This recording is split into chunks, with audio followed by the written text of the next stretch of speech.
Liz had always adored Mike. From the moment they met, her love grew with an intensity that startled her. Every glance, every word he spoke, every smile she caught on his face made her heart race. In the beginning, it was a beautiful feeling, a kind of romance that she thought only existed in the movies. But soon, that love twisted into something else, something deeper, darker, and more obsessive. It started small, almost harmless. She would find herself staring at him as he worked, her eyes tracing the curve of his jaw or the way his fingers moved over his laptop keyboard. At night, she'd wake up, not out of discomfort or restlessness, but simply to watch him breathe. The rhythmic rise and fall of his chest comforted her, reassured her that he was there with her always.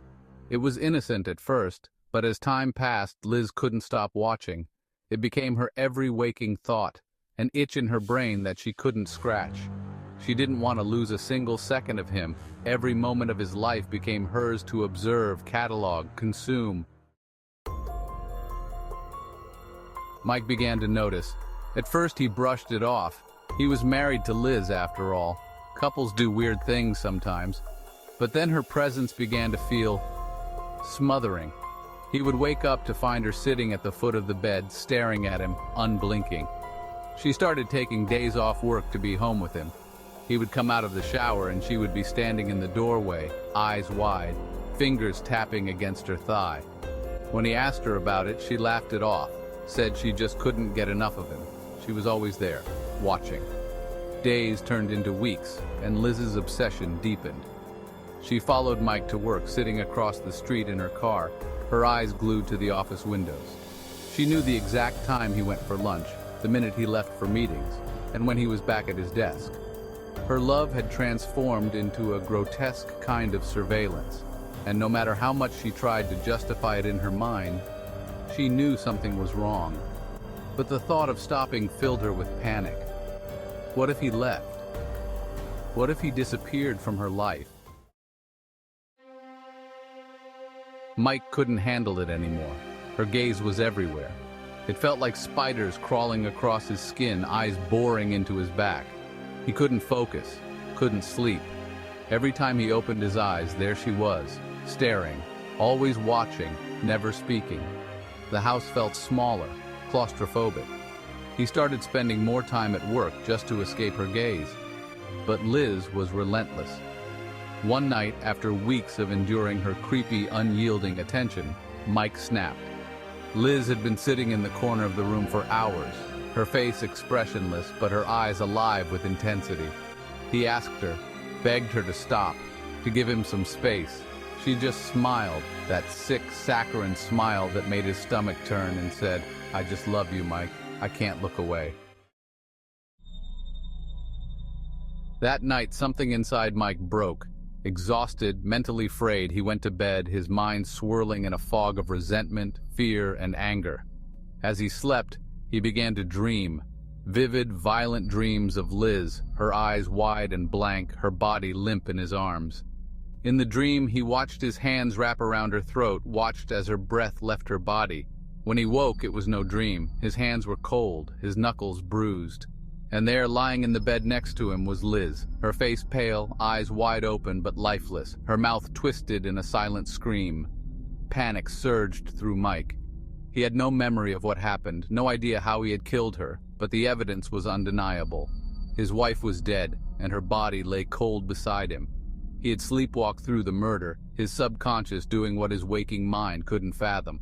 "What the fuck did I do?" he muttered, running his hands through his hair, his heart pounding like a drum.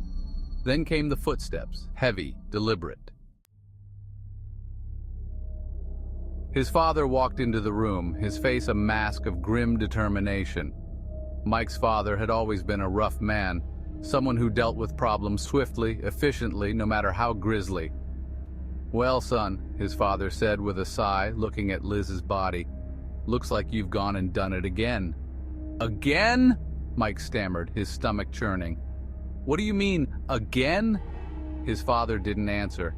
Instead, he grabbed Mike by the shoulders and shook him hard. "You've always been this way, always getting yourself into trouble. And who's the one who has to clean up your goddamn mess? Me. always me. But this? He gestured to Liz's corpse. This is some badass fuckery. Mike stood frozen, his mind reeling. His father began dragging Liz's body, stuffing it unceremoniously into the bedroom closet. Get a grip, his father barked. You don't want the neighbors sniffing around. You deal with the guilt, and I'll deal with the mess. Days passed, and Mike tried to move on. He tried to convince himself that Liz's death was a horrible accident, a freak occurrence, something he could bury in the darkest corner of his mind. But Liz didn't leave him. It started with little things, the feeling of being watched. At first I brushed it off, paranoia, guilt, my mind playing tricks on me, but the feeling grew, intensified until I couldn't escape it. He would be working, and out of the corner of his eye, he'd see movement, a shadow that flickered in the hallway, the silhouette of a figure just outside his line of sight. Her presence was everywhere, suffocating him. When I opened the closet to grab a shirt, I swore I could see her eyes staring back at me from the darkness. He shut the door quickly, but the image burned into his mind. He couldn't eat, couldn't sleep. Every time he closed his eyes, there she was, Liz, watching him, her cold, lifeless eyes drilling into his soul. Mike spiraled, his grip on reality slipping with each passing day. He started talking to his father, pleading with him to acknowledge Liz's ghost. Can't you see her? She's here, she's everywhere. Mike would shout, his voice cracking, his eyes wild with fear, but his father would just shake his head. You're losing it, Mike. Get a hold of yourself. One night, Mike snapped again. He was sitting in the living room when he saw her. Liz, standing in the doorway, her head cocked at an unnatural angle, her lips pulled back in that same sick smile. I'm still watching you, Mike. She whispered, her voice cold, her eyes unblinking. Mike screamed, stumbling backward, knocking over the coffee table. He ran to his father's room, banging on the door. She's here. Liz is here. You've got to believe me. His father opened the door, his expression irritated. I'm tired of this shit. Liz is dead. You need to let it go. Mike's breath came in ragged gasps. She's not gone. She's still watching me. Can't you see her? No, Mike, I can't, and neither can you. Weeks passed, and Mike's sanity unraveled. The house became a prison, every room haunted by Liz's ghostly presence. He stopped going to work, stopped eating, stopped caring about anything but escaping the constant oppressive feeling of her gaze. The dreams became worse. Every night he relived the moment of her death, the feeling of her throat beneath his hands, the sight of her lifeless body collapsing on the bed.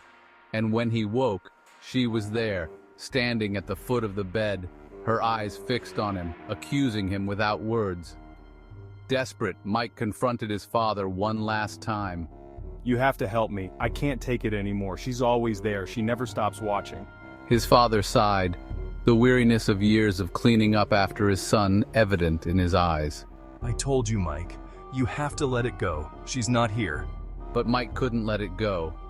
He couldn't escape her gaze. And so one night, as the whispers in his mind grew louder, urging him to act, he grabbed the same knife his father had used to cut the ropes off Liz's lifeless hands. He stabbed it into his own chest, over and over again, screaming, You won't watch me anymore. You won't. As Mike bled out on the cold floor, his father stood over him, shaking his head. The father muttered under his breath gently with an apparent glee in his eyes and a sinister smile on his thin, crooked lip. That, my son, is some badass fuckery?